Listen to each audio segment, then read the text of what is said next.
Bismillahirrahmanirrahim. Assalamualaikum warahmatullahi wabarakatuh. Waalaikumsalam warahmatullahi wabarakatuh. Alhamdulillahirabbil alamin wa bihi nasta'in wa ala umuri dunya waddin.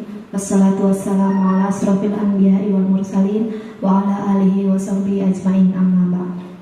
Yang terhormat Bapak Dr. Andes Haji Agus Wahyudi MM selaku pengawas wilayah binaan 3 Kecamatan Jagakarsa. Yang kami hormati Ibu Sri Haryati SPD selaku Kepala Sekolah SDN Lenteng Agung 05 Pagi.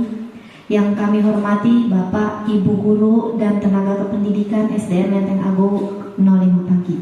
Alhamdulillahirabbil alamin. Pada kesempatan kali ini saya meminta bantuan kepada Bapak Ibu Guru yang hadir di sini untuk mendengarkan saya menyampaikan informasi yang saya dapatkan terlebih dahulu, yaitu diseminasi tentang budaya positif. Pada kesempatan kali ini adalah tugas saya untuk menyampaikan apa yang saya dapatkan terlebih dahulu pada pendidikan guru penggerak, yaitu budaya positif. Untuk budaya positif ini sangat cocok sekali akan kita pakai saat kita melaksanakan tahun ajaran baru. Acara yang pertama, marilah kita buka acara ini dengan menggunakan lafaz basmalah. Bismillahirrahmanirrahim. Acara selanjutnya yaitu sambutan dari Bapak Dr. Andes Haji Agus Wahyudi MM selaku pengawas wilayah 3 Kecamatan Jagakarsa. Kepadanya kami persilakan. Terima kasih. Assalamualaikum warahmatullahi wabarakatuh. Waalaikumsalam warahmatullahi wabarakatuh. Yang saya hormati Ibu Pimpinan Sekolah SDN Lenteng Agung 05, Ibu Sri Haryati SPD,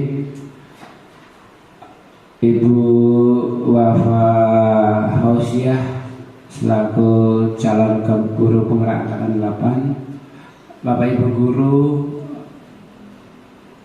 yang ada di SDN Lenteng Agung 05. Pada kesempatan hari ini kita sudah sepadan memanjatkan puji syukur kepada Allah SWT. Nah, pada kesehatan siang hari ini kita masih dengan sehat sehingga kita bisa menghadiri yaitu kegiatan diseminasi tentang budaya positif. Bapak Ibu semuanya, bahwa pemerintah yaitu Kemdikbud sekarang sedang membuka sebanyak-banyaknya calon guru penggerak. Makanya tolong Bapak Ibu yang masih muda ya, masih berkesempatan, tolong ikut daftar atau mengisi kekhususan guru penggerak ya. Nah, pada kesempatan ini salah satu teman kita yaitu Ibu Wafa Hausiah ya sudah sebagai calon guru penggerak angkatan 8 ya. Mudah-mudahan dalam perjalanan mengikuti kegiatan guru penggerak ini berjalan lancar, dan pada hari ini Ibu Wafa Hausiah akan menyampaikan diseminasi itu praktek baik ya dengan judul budaya positif ya. Kami minta dukungan daripada teman-teman semuanya ya, bisa membantu mendukung sehingga pelaksanaan daripada guru penggerak oleh Ibu Wafa Hausiah berjalan lancar dan tuntas sampai selesai. Itu aja, terima kasih. Itu yang saya sampaikan selaku pembina atau pengawas wilayah 3 Kecamatan Jagakarsa. Kami akhiri. Wassalamualaikum warahmatullahi wabarakatuh.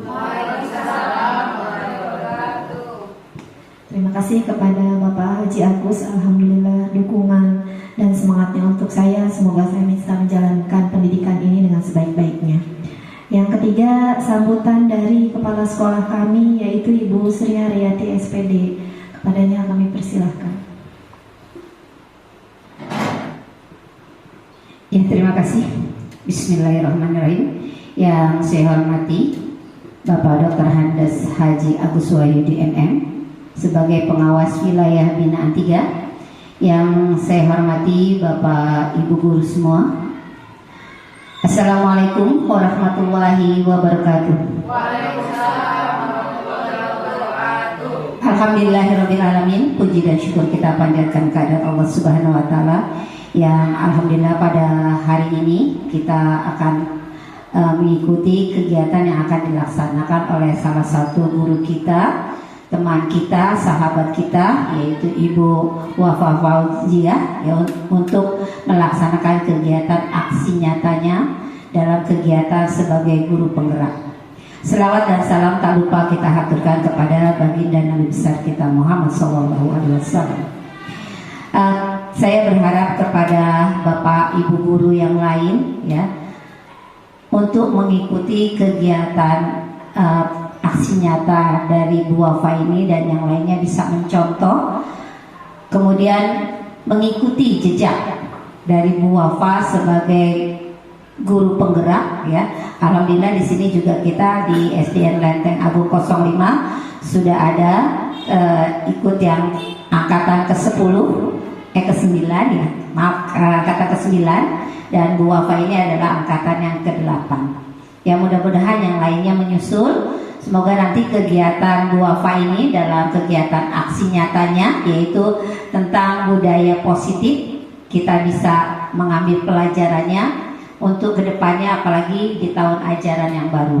Semoga ini bisa bermanfaat dan kegiatan ini semoga diberi kelancaran, kemudahan. Semoga Allah selalu melindungi kita semua.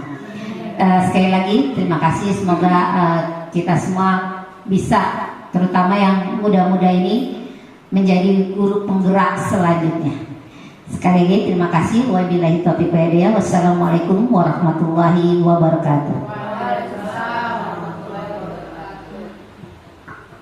Terima kasih banyak kepada Ibu Sri Haryati yang telah memberikan dukungan dan semangatnya untuk saya, menjadi bekal semangat saya dalam menjalankan pendidikan calon guru penggerak ini.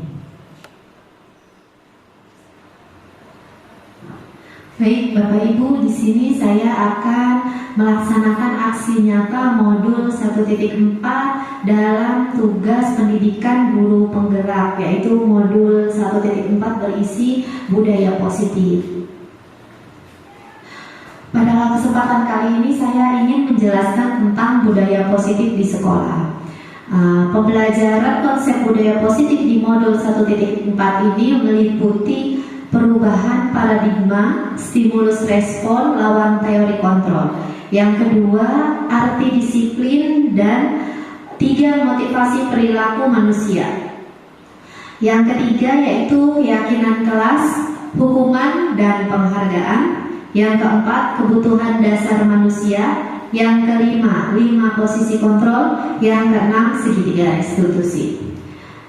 Untuk materi-materi ini akan saya jelaskan satu persatu.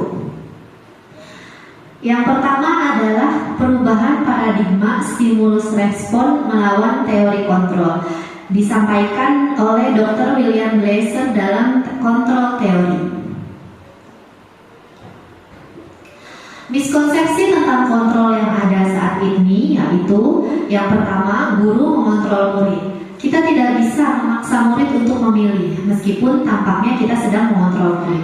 Hal ini karena murid tersebut sedang mengizinkan dirinya dikontrol. Jadi sebetulnya kita tidak bisa benar-benar mengontrol murid, namun murid yang mengizinkan kita untuk mengontrol dirinya sendiri. Jadi murid dari bawah sadarnya, dari alam bawah sadarnya sudah membuka diri menuruti apa kata kita, tapi kita tidak bisa mengontrol murid pada sebenarnya. Yang kedua, semua penguasaan positif bermanfaat. Penguatan positif adalah bentuk kontrol. Dalam jangka waktu tertentu, murid akan menyadari dan mencoba untuk menolak bujukan kita. Nah, jadi yang kedua ini, miskonsepsi tentang kontrol ini, penguatan positif yang kita berikan, awal-awalnya mereka menurut, namun bujukan kita. Yang ketiga, kritik membuat orang bersalah adalah menguatkan karakter. Menggunakan kritik dan rasa bersalah untuk mengontrol murid menuju pada identitas gagal. Mereka akan belajar untuk merasa buruk tentang mereka mengembangkan dialog diri yang negatif. Jadi kalau kita mengkritik anak-anak kita untuk membuat mereka merasa bersalah, sebetulnya itu bukan kontrol yang benar, tapi itu sudah menunjukkan identitas yang gagal. Miskonsepsi tentang kontrol yang keempat adalah orang dewasa memiliki hak untuk memaksa. Orang dewasa mayoritas percaya bahwa mereka memiliki tanggung jawab untuk membuat murid berbuat hal tertentu, padahal orang dewasa akan menyadari bahwa perilaku memaksa tidak akan efektif untuk jangka waktu yang panjang dan akan menimbulkan sebuah hubungan permusuhan. Jadi kita berpikir bahwa semenjak kita sudah menjadi orang dewasa, posisi kita sebagai guru, kita memiliki hak untuk memaksa anak murid kita. Padahal pada jangka waktu panjang setelah kita lebih banyak memaksa murid-murid kita, nanti di akhir hubungan kita malah kita bermusuhan dengan murid-murid kita.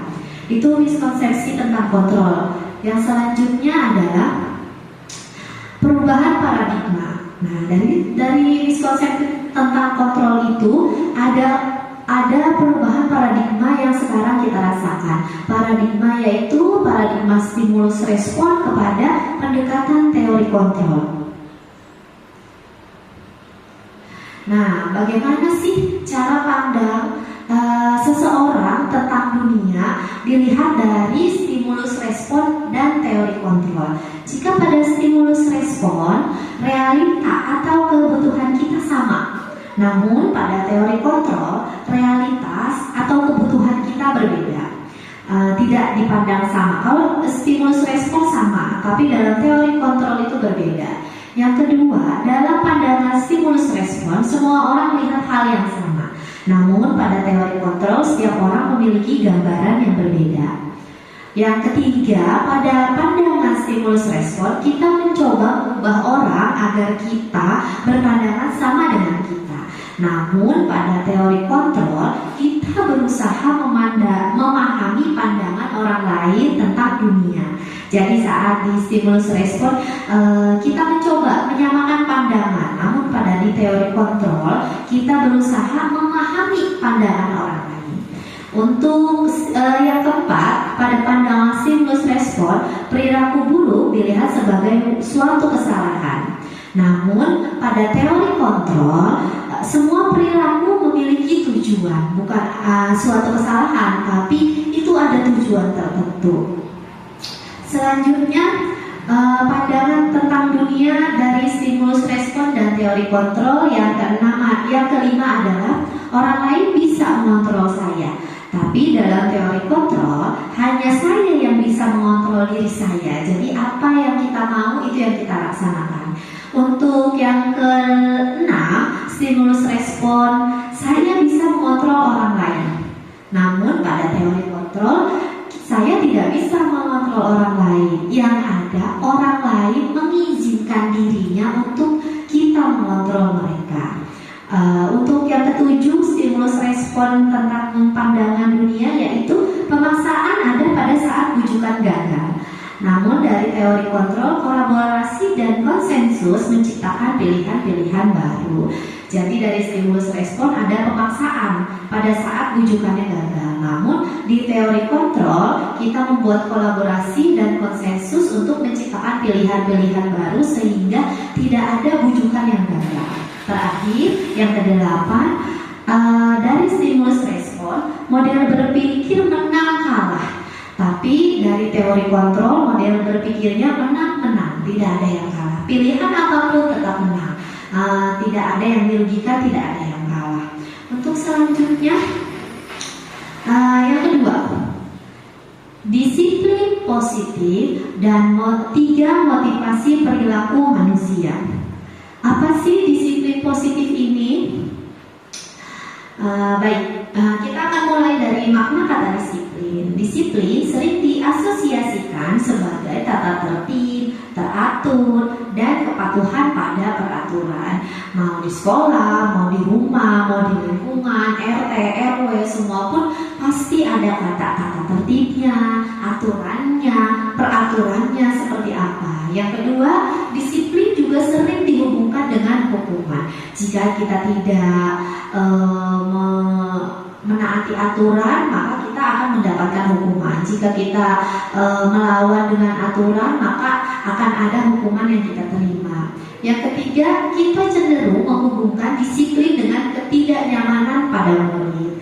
Jadi aturan itu membuat murid tidak nyaman. Sering sekali dihubungkan disiplin dengan ketidaknyamanan murid.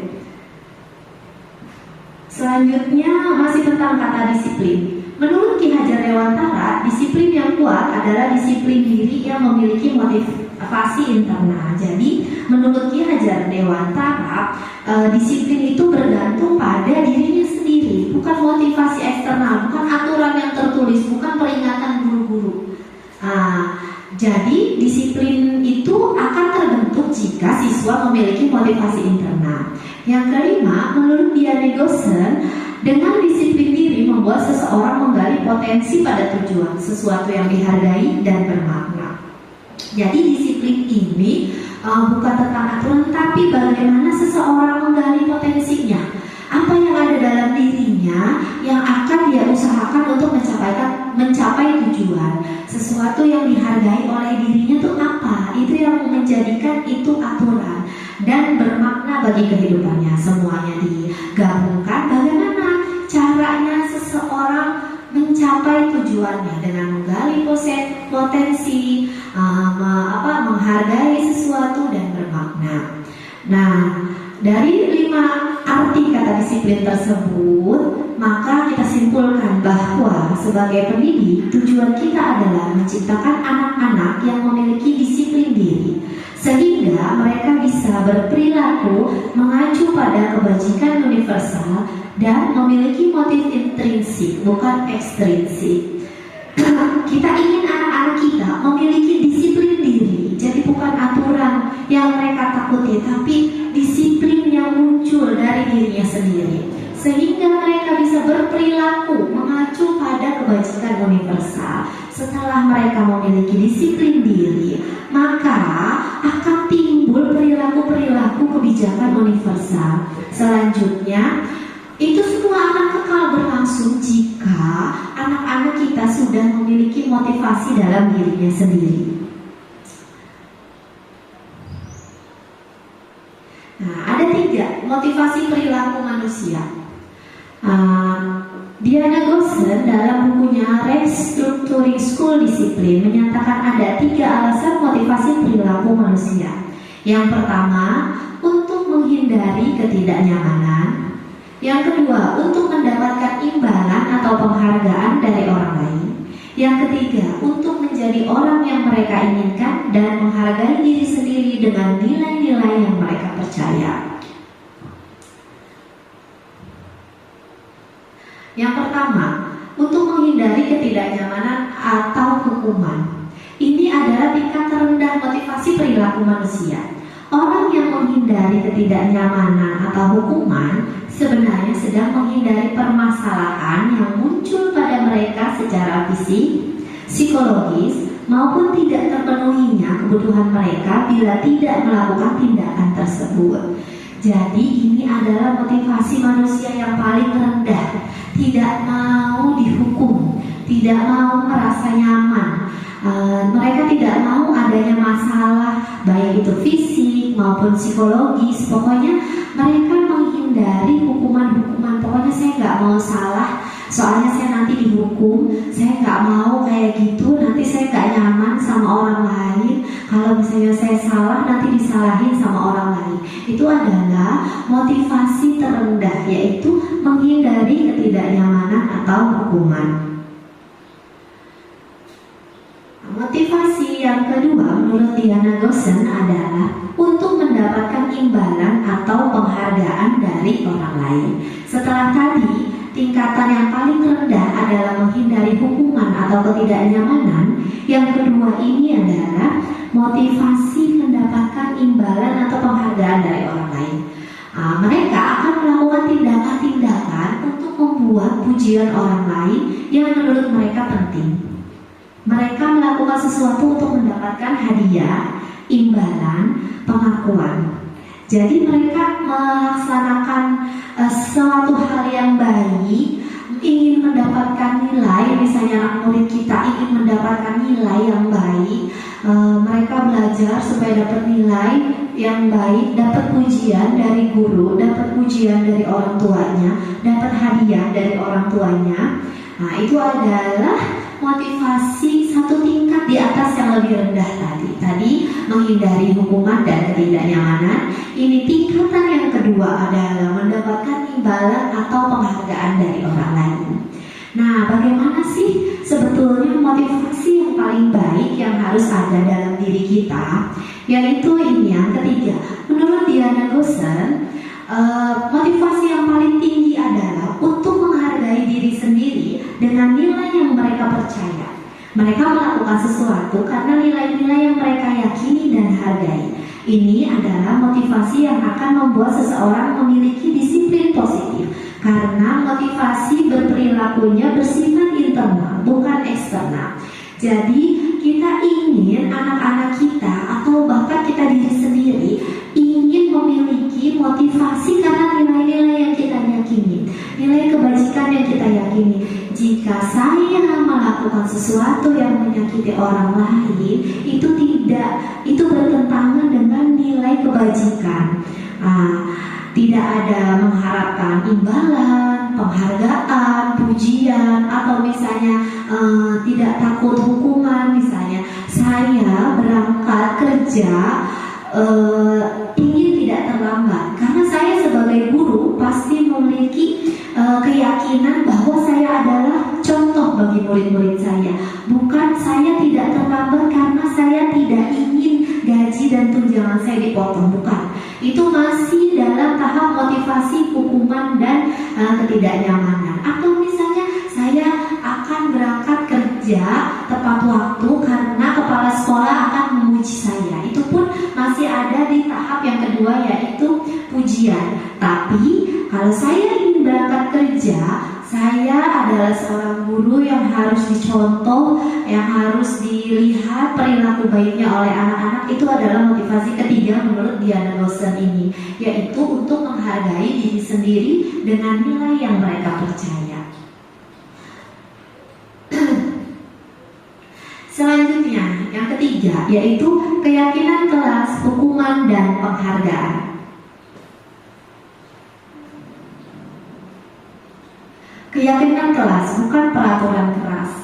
Mengapa kita perlu memakai helm saat mengendarai motor? Jawabannya untuk keselamatan. Nilai keselamatan inilah yang disebut dengan keyakinan. Keyakinan adalah nilai-nilai kebajikan universal yang disepakati bersama. Menurut Gosen, tahun 1998, suatu keyakinan akan lebih memotivasi seseorang dari dalam. Seseorang akan lebih tergerak untuk menjalankan keyakinan daripada sekedar mengikuti peraturan. Keyakinan adalah sesuatu yang kita yakini, nilai-nilai kebajikan yang dapat kita sepakati bersama. Jika aturan adalah sesuatu yang tertulis, yang tadi sudah dijelaskan pada kata awal disiplin, bahwa keyakinan bahwa aturan itu berkaitan erat dengan ketidaknyamanan. Namun, mengapa kita menggunakan keyakinan kelas? Karena keyakinan adalah nilai-nilai yang kita yakini bersama. Jadi tidak ada rasa ketidaknyamanan. Untuk menjalankan keyakinan ini, anak-anak diharapkan dapat melaksanakan sesuai dengan motivasi intrinsik yang tadi, bukan motivasi eksternal dari gurunya, takut dengan gurunya, atau tidak ingin melanggar peraturan, tapi memang sadar dalam dirinya sendiri bahwa dia harus melaksanakan nilai-nilai kebajikan yang telah disepakati bersama. Nah, bagaimana kita membentuk keyakinan kelas? Pembentukan keyakinan kelas. Keyakinan kelas bersifat abstrak daripada peraturan. Pernyataan keyakinan akan dibuat dalam bentuk positif. Keyakinan kelas hendaknya tidak terlalu banyak sehingga mudah diingat oleh siswa. Keyakinan kelas sebaiknya sesuatu yang dapat diterapkan di lingkungan tersebut. Semua warga kelas berkontribusi dalam pembuatan keyakinan. meninjau kembali keyakinan dari waktu ke waktu. Kalau kita membuat peraturan itu dilarang terlambat ke sekolah. Nah, keyakinan kelas yang kita buat itu lebih abstrak. Datang tepat waktu. Berarti di situ mereka tidak boleh terlambat gitu contohnya. Jadi kita membuatnya dalam kalimat positif.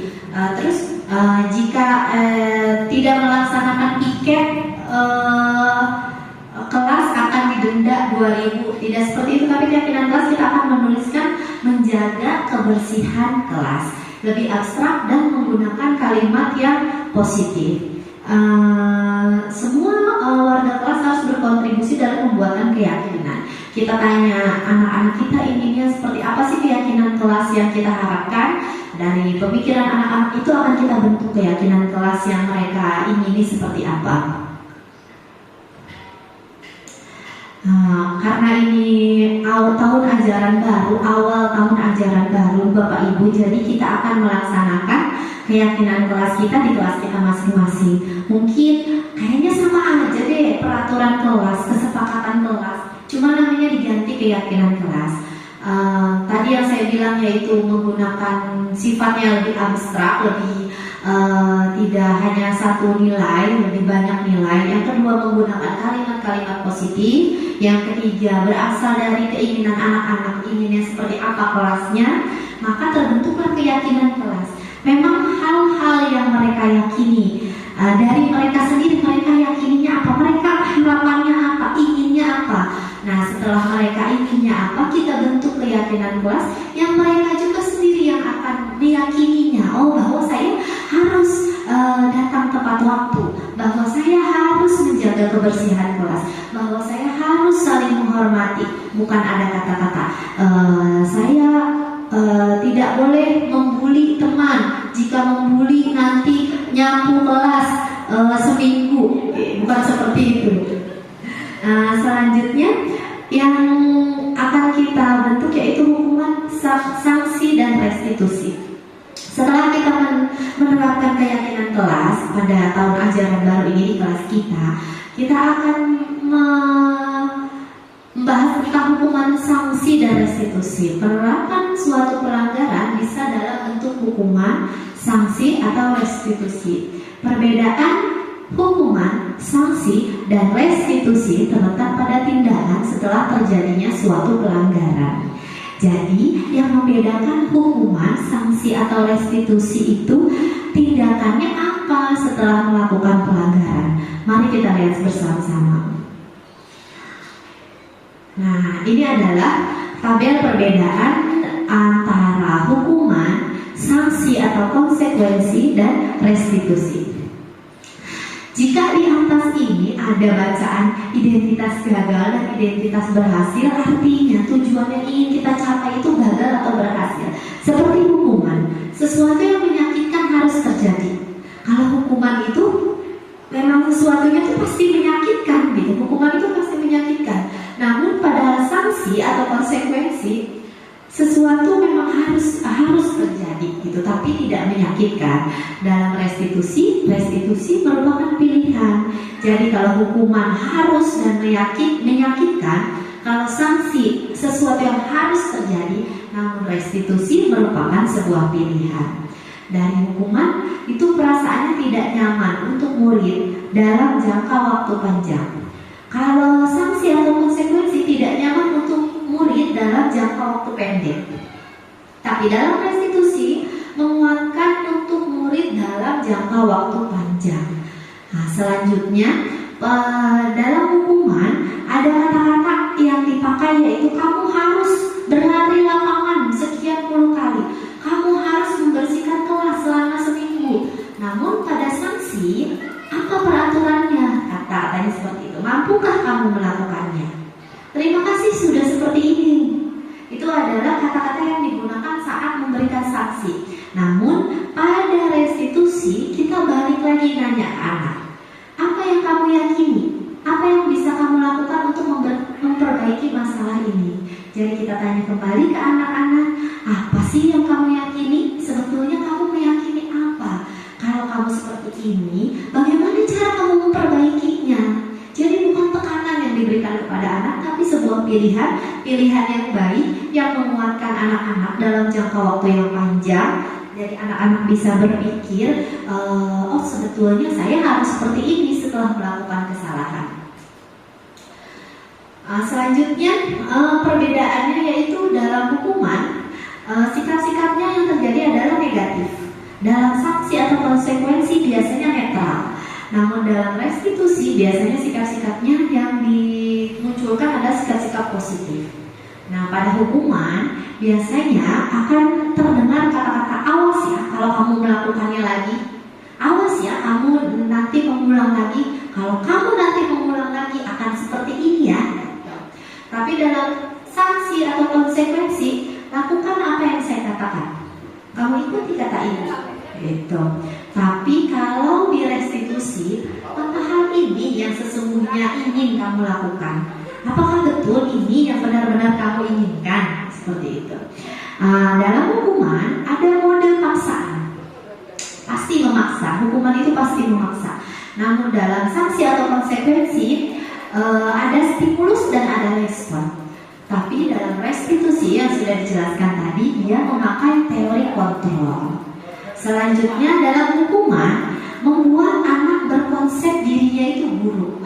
Namun dalam konsekuensi atau sanksi membuat konsep dirinya baik.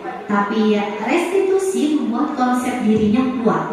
Nah, dampak pada murid setelah hukuman adalah marah, merasa bersalah, rendah diri, mengasingkan diri. Namun pada sanksi atau konsekuensi, anak merasa kehilangan hak, waktu, jeda seorang diri, dan penahanan. Namun pada restitusi, dampak pada muridnya yaitu murid tidak kehilangan waktu, namun bersemangat untuk memperbaikinya. Berdasarkan tabel di atas, hukuman bersifat tidak terencana. Anak tidak tahu apa yang akan terjadi dan tidak dilibatkan. Jadi hukuman itu tiba-tiba setelah melakukan kesalahan, ya udah hukumannya seperti ini. Gitu. Jadi anak-anak nggak tahu itu hukumannya datangnya dari mana, pokoknya suka hati gurunya. Sementara disiplin dengan sanksi dan konsekuensi ada kesepakatan, ada terencana yang sudah disepakati. Nah, yang paling baik adalah restitusi. Ini contohnya, kalau hukuman berjemur di lapangan basket jam 12 siang karena mengobrol dengan teman. Apakah hukuman ini nyambung ngobrol dengan teman tapi berjemur di lapangan basket jam 12 siang? Nah, tidak nyambung antara kesalahan yang dia buat dengan hukumannya. Yang kedua yaitu konsekuensi. Karena ngobrol dengan teman, karena mencoret-coret tugas teman, dia menggantikan atau menulis ulang tugas temannya. Ini berhubungan antara kesalahannya dia yang telah dia buat, yaitu mencoret-coret tugas temannya, dia harus menggantikannya sesuai dengan kesepakatan anaknya. Anak berbuat salah, lalu konsekuensinya seperti ini. Restitusi, setelah dia mencoret-coret mejanya, dia membersihkan. Setelah dia bersihkan, dia apa yang dia pikirkan untuk memperbaikinya. Dia membuat kesalahan, apa hal yang harus diperbaiki oleh dirinya sendiri, kita akan tanyakan langsung kepada anaknya. Bu, Bu si Budi mencoret-coret meja. Nah, kita tanyakan kepada Budi, kamu sudah mencoret-coret meja, sebaiknya apa yang kamu lakukan?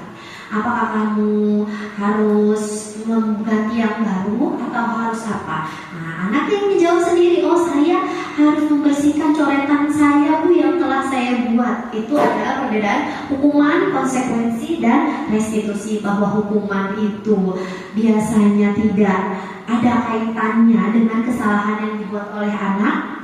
Konsekuensi itu berkaitan dengan anak dan sudah disepakati anak. Namun restitusi, bagaimana cara anak memperbaiki kesalahan yang dia buat.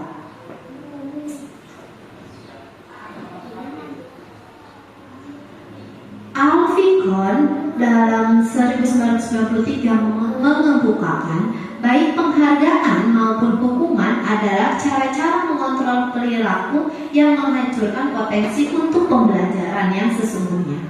Kon mengungkapkan beberapa alasan penghargaan sama dengan hukuman.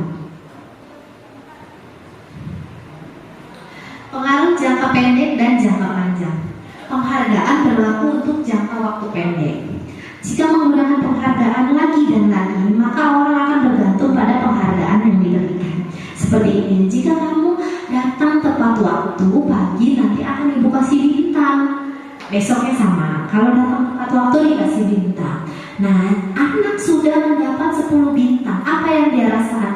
Bosan, dapat bintang doang udah 10, ngapain datang lagi? Dapat bintang doang, udah besoknya nggak mau kayak gitu lagi. Nah, ini adalah menggunakan penghargaan lagi dan lagi, maka orang akan bergantung pada penghargaan yang diberikan. Jadi tidak ada motivasi internal yang terbentuk, tapi hanya mengharapkan penghargaan yang dia dapatkan. Yang kedua, penghargaan tidak efektif. Jika saya mengharapkan suatu penghargaan dan tidak mendapatkannya, maka saya akan kecewa dan berkecil hati, serta lain kali saya tidak akan berusaha sekeras sebelumnya. Nah, ini tadi udah dapat bintang banyak, tadinya pengen setiap hari datang pagi, tapi ternyata hadiahnya cuma bintang. Akhirnya anak ada di titik jenuh. Ya udah deh, nggak usah datang lagi, orang hadiahnya cuma bintang. Ngapain datang buru-buru? Orang bu guru cuma ngasih bintang doang. Jadi tidak ada perubahan sikap yang diharapkan ataupun motivasi internal yang muncul. Lalu yang ketiga, penghargaan merusak hubungan. Penghargaan menciptakan persaingan di kelas dan persaingan menciptakan kecemasan murid. Nah, ada penghargaan yang dapat nilainya 100, nanti dapat piala. Anak-anak akan merasa cemas. Aduh, kalau saya nggak dapat gimana? Kenapa sih dia terus yang dapat? Kenapa sih dia lagi yang dapat? Nah, ada kecemasan, ada persaingan, maka di situ merusak hubungan antar anak. Jadi bukan saya memang harus pintar, saya memang harus mengerti agar saya bisa menyelesaikan tugas ini, tapi menciptakan hubungan yang tidak baik, lalu anak-anak menjadi cemas, menjadi was-was. Bagaimana kalau saya tidak dapat penghargaan? Bagaimana kalau saya tidak dapat bintang dari ibu guru? Ya, itu penghargaan merusak hubungan. Lalu penghargaan mengurangi ketepatan. Berdasarkan hasil riset 1 dan 2 yang menyatakan bahwa penghargaan membuat anak tidak konsentrasi pada materi yang disampaikan, lebih cenderung hanya penghargaan yang ingin dicapai. Jadi anak tidak berkonsen pada apa sih yang dijelaskan ibu guru, tapi bagaimana caranya saya harus mendapatkan penghargaan atau saya harus dapat nilai 100 dari ibu guru. Yang kelima, penghargaan menghukum. Penghargaan menghukum mereka yang tidak mendapatkan penghargaan. Misal dalam sistem ranking, anak yang dapat ranking 2 akan merasa dihukum, merasa tidak nyaman, merasa mereka tidak mencapai kesuksesan karena mereka ranking 2. Jadi penghargaan menghukum itu sebetulnya ranking 2 itu bagus, tapi anak merasa saya cuma dapat ranking 2, kalau bisa saya ranking 1, seperti itu. Selanjutnya yang keempat, 5 kebutuhan dasar manusia. Apa kebutuhan dasar kita sebagai manusia? Yang pertama, kebutuhan bertahan hidup. Yang kedua, cinta dan kasih sayang. Yang ketiga, penguasaan. Kebutuhan pengakuan atas kemampuan. Yang keempat, kebebasan. Yang kelima, kesenangan. Mari kita cek satu-satu. Apa itu kebutuhan bertahan hidup? Meliputi kesehatan, rumah, makanan, perasaan aman. Contohnya, anak yang lapar yang berusaha mencari cara agar bisa makan saat jam istirahat, atau kita ingin mendapat selalu sehat, berarti kita harus menjaga makan, kita harus menjaga pola tidur kita harus mengurangi pikiran-pikiran yang stres, itu menjaga kesehatan. Jadi kebutuhan bertahan hidup adalah kebutuhan yang paling dasar. Yang kedua, cinta dan kasih sayang. Kebutuhan untuk mencintai, memberi, dan menerima kasih sayang, dan kebutuhan untuk menjadi bagian dari suatu kelompok. Contohnya, ibu kejar aku karena ibu guru sayang aku. Jadi kebutuhan mendasar yang kedua yaitu bagaimana perasaan kita mencintai dan dicintai serta menerima kasih sayang. Nah, itu kebutuhan anak-anak kita juga yang harus kita perhatikan. Selanjutnya, penguasaan. Kebutuhan pengakuan atas batas kemampuan. Kebutuhan yang berhubungan dengan kekuatan untuk mencapai sesuatu, menjadi kompeten, terampil, diakui atas prestasi dan keterampilan kita. Contohnya seperti ini, aku hebat kan bisa bikin ibu guru kejar aku. Aku hebat kan tingginya udah melebihi ibu guru. Itu adalah penguasaan atau ingin diakui gitu. Yang keempat, kebebasan. Kebutuhan akan pilihan. Kebutuhan untuk bebas adalah kebutuhan untuk mandiri, otonomi, memiliki pilihan, dan mampu mengendalikan arah hidup seseorang. Contoh, aku bosan belajar mewarnai terus di dalam kelas. Anak ingin memiliki pilihan yang lain. Dengan cara belajarnya anak ingin memilih, kayaknya aku pengen deh selain di kelas, di luar kelas juga. Itu. Selanjutnya, kebutuhan dasar manusia yaitu kesenangan. Kebutuhan untuk merasa senang. Kebutuhan ini untuk mencari kesenangan seperti bermain, tertawa. Aku senang main kejar-kejaran dengan ibu guru, seru gitu.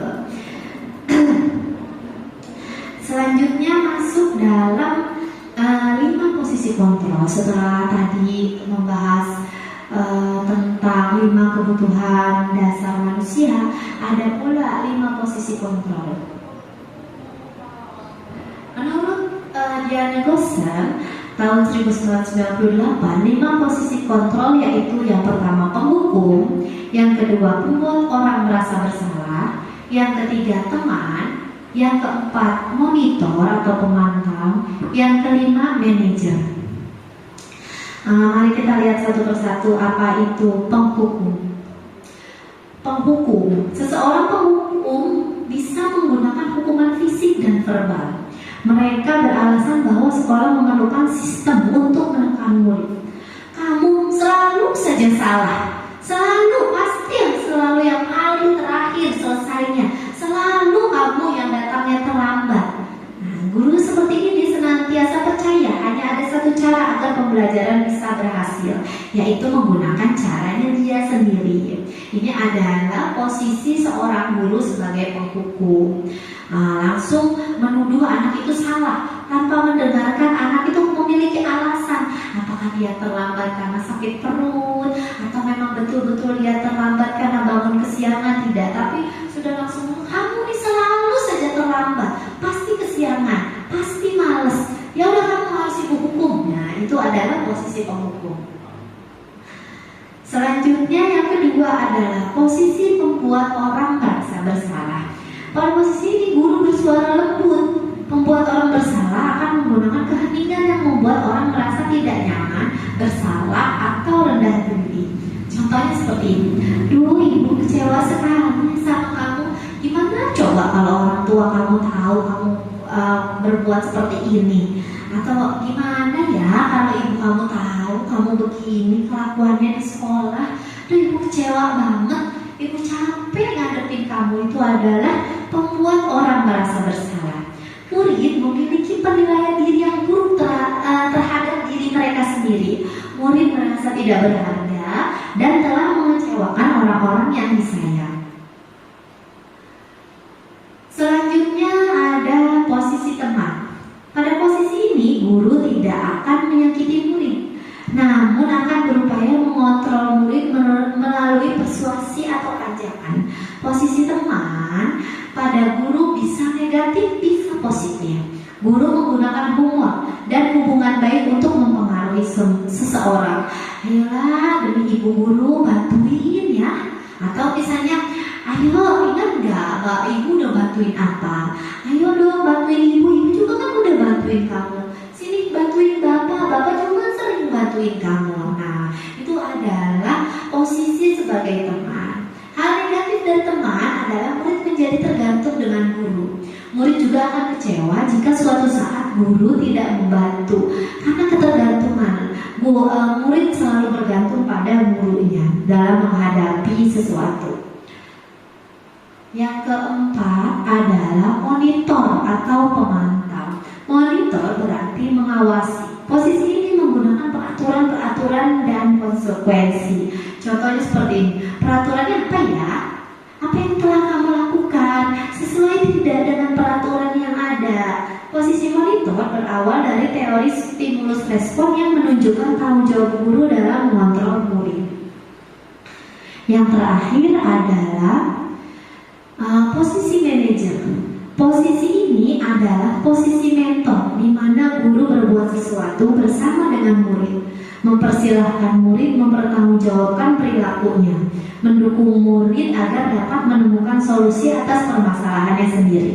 Contohnya begini, apa yang kita yakini dan keyakinan kelas kita? Apa rencana yang akan kamu lakukan untuk memperbaiki hal ini? Nah, ini adalah posisi manajer. Dari posisi manajer ini, tugas seorang manajer bukan mengatur perilaku seseorang, tapi membimbing murid untuk mendapat mengatur dirinya sendiri.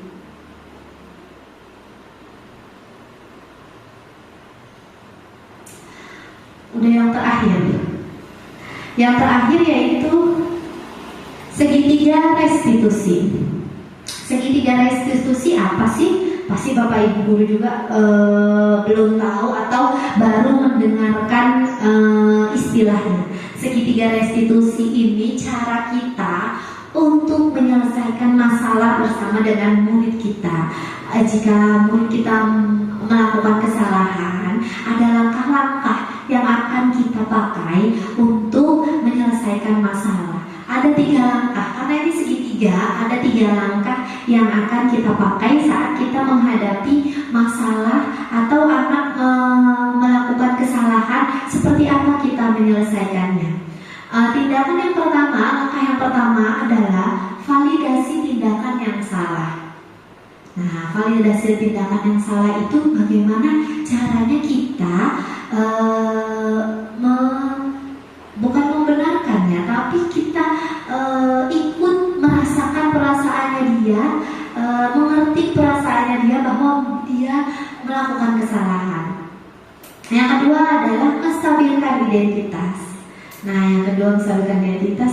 Tiap orang kan pasti punya masalah, gitu. Ibu juga tak pernah kok berbuat salah. Yang terakhir adalah menanyakan keyakinan. Setelah kita melakukan 2 langkah, langsung kita mengaitkannya dengan keyakinan kelas yang telah kita buat. Nah, ini dia. Restitusi adalah proses menciptakan kondisi bagi murid untuk memperbaiki kesalahan mereka.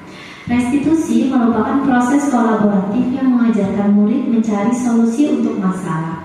Tujuan utama restitusi adalah menghargai nilai-nilai kebajikan yang mereka percayai. Nah, kita ulangi lagi dari segitiga restitusi ini. Yang pertama adalah menstabilkan identitas. Ibu juga dulu pernah kok buat kesalahan kayak kamu. Ibu guru juga pernah kok dulu bercanda kelewatan sama seperti kamu. Kan kita manusia ya, kita juga kan pernah punya salah. Nah, itu adalah menstabilkan identitas. Yang kedua, validasi tindakan yang salah. Nah, kamu kan tadi bercanda kelewatan. Memang apa sih alasannya? Kenapa sih kamu melakukan hal itu? Itu adalah validasi tindakan yang salah. Apa alasannya? Kenapa kamu melakukan seperti itu? Yang ketiga yaitu menanyakan keyakinan. Setelah kita melaksanakan 2 langkah, kita kaitkan dengan keyakinan kelas kita. Kalau kamu menghina orang tua teman kamu, keyakinan kelas apa yang sudah kita langgar? Keyakinan kelas kita apa sih yang kita sepakati? Nah, jadi dikaitkan dengan keyakinan kelas. Ini adalah langkah-langkah saat kita menghadapi anak kita kalau berbuat salah. Lanjut, tadi ini restitusi sudah. Selanjutnya, nah, ciri-ciri restitusi bukan untuk menebus kesalahan, belajar dari kesalahan, memperbaiki hubungan. Yang ketiga, tawaran bukan paksaan. Yang keempat, menuntun untuk melihat ke dalam diri. Yang kelima, mencari kebutuhan dasar yang mendasari tindakan. Yang keenam, restitusi diri adalah cara yang paling baik. Yang ketujuh, fokus pada karakter bukan tindakan. Yang kedelapan, menguatkan dan fokus pada solusi. Nah, tadi proses ini meliputi 3 tahap. Yang pertama, menstabilkan identitas. Kita semua akan melakukan hal yang terbaik. Kita mencoba di posisi murid, kita akan melakukan hal yang terbaik.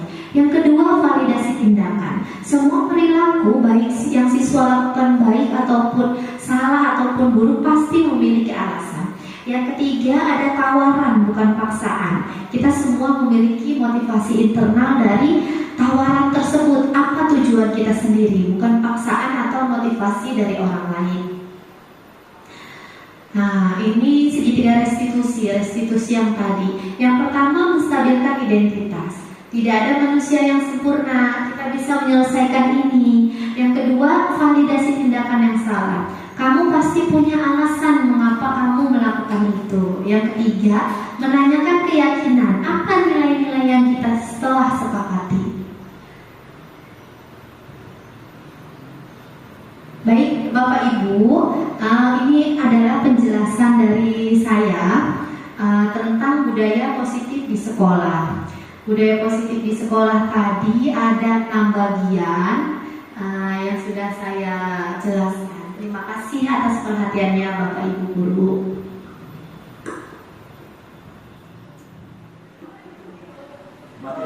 Alhamdulillah, setelah saya menyampaikan materi-materi, saya akan mereview ulang budaya positif di sekolah yang tadi saya sampaikan, yaitu perubahan paradigma, stimulus respon lawan teori kontrol. Yang kedua, arti disiplin dan 3 motivasi perilaku manusia. Yang ketiga, keyakinan kelas, hukuman dan penghargaan. Yang keempat, kebutuhan dasar manusia. Yang kelima, 5 posisi kontrol. Yang keenam, segitiga restitusi. Mungkin itu penjelasan dari saya. Untuk Bapak Ibu, apakah ada yang kurang jelas atau kurang dipahami, atau apakah ada yang ingin ditanyakan kepada saya? Saya persilahkan waktunya. Baik, Bapak, boleh saya bertanya? Iya, terima kasih Bu Santi. Terima kasih atas kesempatan yang diberikan kepada saya untuk bertanya.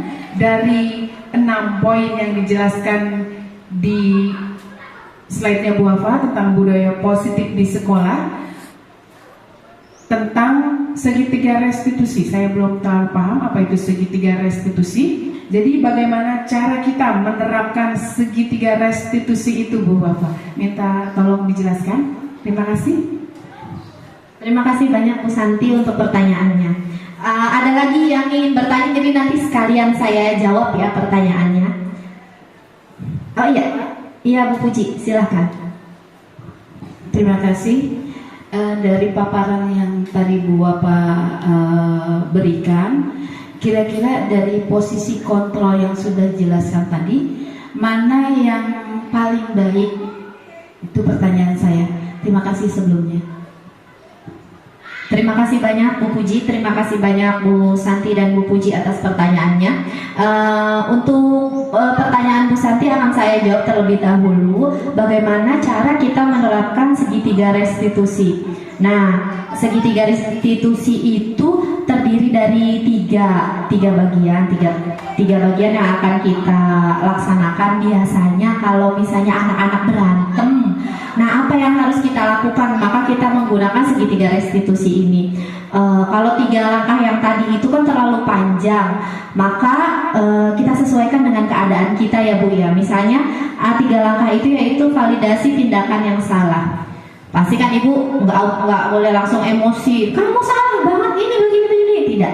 Tapi kita validasi dulu yang salah. Ibu tahu kamu juga pernah kok membuat kesalahan. Ibu juga pernah sebagai guru membuat kesalahan. Namanya manusia kan nggak punya salah. Itu namanya validasi tindakan. Yang kedua, menstabilkan identitas gitu.